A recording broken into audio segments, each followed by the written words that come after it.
जय हिंद, जय भारत सभी साथियों के लिए। तो आज हम जो बात करने वाले हैं वो आपकी जो प्रमोशन के बात करने वाले हैं कि किस तरीके से आपका प्रमोशन होता है कि जब आप आरक्षी के पद पर होते हैं और आप प्रमोशन से कहां तक जा सकते हैं। ठीक है, तो आपको बताना चाहता हूं, जब आरक्षी के पद पर आप तैनात होंगे तो आप जा सकते हैं इंस्पेक्टर तक।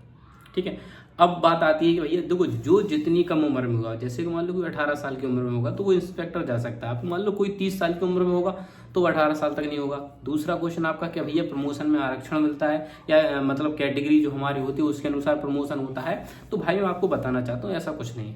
पहले पॉइंट पे आपकी बात करते हैं भैया प्रमोशन कैसे होता है। देखो, आपका प्रमोशन करेक्टर रोल पर निर्भर करता है कि आपका करेक्टर रोल कैसा है। अब करेक्टर रोल क्या होता है, आपका जैसे जीटीसी में आएंगे तो आपका एक करेक्टर रोल पुस्तिका बनाई जाएगी। ठीक है, उसमें आपका पूरा विवरण भरा जाता है और हर साल उसे क्या किया जाए, अपडेट किया जाता है। अपडेट क्या कि आपने एक साल ड्यूटी सही से की कि नहीं की।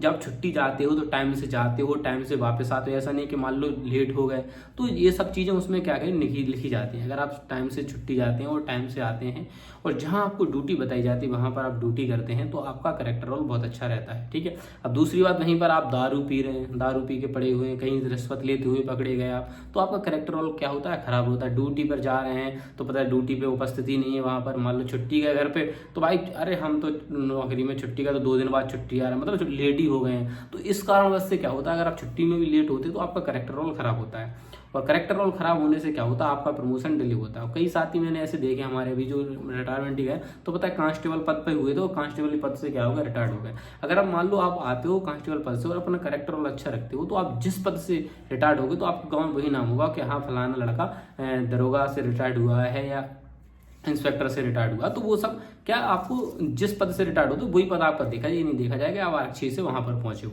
तो समझ के आप आशा करता हूँ आपको चीजें समझ में आएंगी, क्लियरली हो गई। अब प्रमोशन कैसे होता है, जब आपका करेक्टर रोल अच्छा होगा तो भाई प्रमोशन होगा। प्रमोशन कैसे होता है, जैसे कि आप मान लो कांस्टेबल पे भर्ती हो रहे हैं, ठीक है, तो आपका 12 साल बाद क्या होगा, आपके हेड जो कांस्टेबल होंगे आप बन जाएंगे। ठीक है, मुख्य आरक्षी बन जाएंगे। कितने साल बाद, 12 साल बाद। तो 12 साल बाद जैसे कि मान लो आप 22 साल की उम्र में बने तो आप समझ लो लगभग 12 साल में आप क्या बन गए, हेड कांस्टेबल बन जाते हैं। फिर उसके बाद क्या लगता है कि मतलब 13 साल मान लो हेड कांस्टेबल से 13 साल में, या कांस्टेबल से 25 साल लगभग में आप क्या बन जाते हैं, दरोगा बन जाते हैं। जैसे कि मान लो मैं आया तो मेरी जो नौकरी थी वो मान लो 30 ही साल थी, समथिंग 30, हाँ 28 साल नौकरी। तो 28 साल में ये कि जाहिर सी बात है, अगर मैं जो भी भर्ती आती है अगर उसमें हो जाता तो अच्छी बात है ना, मैं क्या हूँ दरोगा के पद से क्या हूँ रिटायर्ड होगा, क्योंकि मेरी ड्यूटी वो 28 साल तक समथिंग है, 2058 में रिटायरमेंट है। तो मैं यही बताना चाहता हूँ कि जो आपकी डेट जितनी कम उम्र में होगी आप उतना ज़्यादा आपका अच्छा प्रमोशन होगा और मतलब आप इंस्पेक्टर के पद से क्या हो जाए, रिटायर्ड हो जाए, करेक्टर रोल आपका अच्छा है।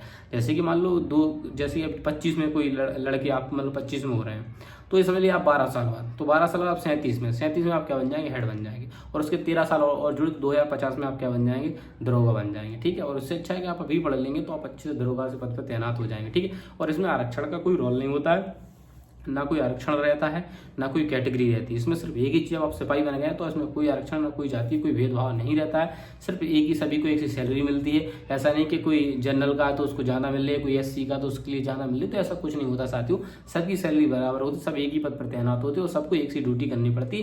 कहते हैं ना कि विभाग का एक ही नियम रहता है, शेर और बकरी एक ही घाट पर क्या कहते हैं, पानी पीते हैं। इसमें ना कोई बड़ा रहता है ना कोई छोटा रहता है, सब क्या रहते हैं, समान रहते हैं।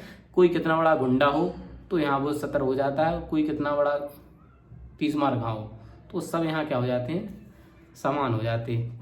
कोई जितने अभी आपको मिलेंगे, आपके साथ ही आएंगे तो एक से गुंडे रहेंगे, एक से बताएंगे हम फलाने गुंडे हैं, हमारे दादा के पास ये जमीन है, वहाँ पर ये जमीन है, लेकिन इधर आगे सब नॉर्मल हो जाएगा। ठीक है, तो ये साथ ही ड्यूटी आप अच्छे से करोगे तो आप करेक्टर रोल अच्छा रहेगा, तो करेक्टर रोल को बचा के रखें अपना। ठीक है, और आप दरोगी तैयारी कर रहे हैं तो बेहतरीन करते रहें। और जैसा कि मैंने आपको बताया दिया प्रमोशन किस तरीके से होता है, बस मेन रहता है आपके करेक्टर रोल पर निर्भर करता है। तो करेक्टर रोल आप अच्छा रखेंगे तो आपका प्रमोशन टाइम टेबल होता रहेगा। ठीक है साथियों, और कोई भी आपके डाउट आते हैं तो आप बिल्कुल मुझसे पूछ सकते हो। आपके हर डाउट क्लियर करने के लिए राम आपके लिए तैयार है। और जो भी नए साथी जुड़ते हैं तो चैनल को सब्सक्राइब कर लें और वीडियो को ग्रुप में शेयर कर दीजिए। जो भी आपके आने वाले भाई या साथी हैं तो उनके लिए जानकारी मिलती रहे, और भी कोई जानकारी होती तो उसको हम बताने का प्रयास करेंगे।